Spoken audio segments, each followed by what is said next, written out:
எல்லா வீட்லயும் வழக்கத்தை வச்சிருக்காங்கம்மா. நம்ம வீட்டுல ஏமா வழக்கத்துல நம்ம விலைக்கு ஏற்றக்கூடாதுன்னு இவனுக்கு எப்படி சொல்லி புரிய வைக்கிறது?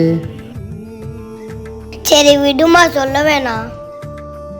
உனக்கு பதிலா நான் அவளுக்கு ஏத்துறேன். வாசல்ல கோலம் மட்டும் போடுமா. சரிடா தம்பு.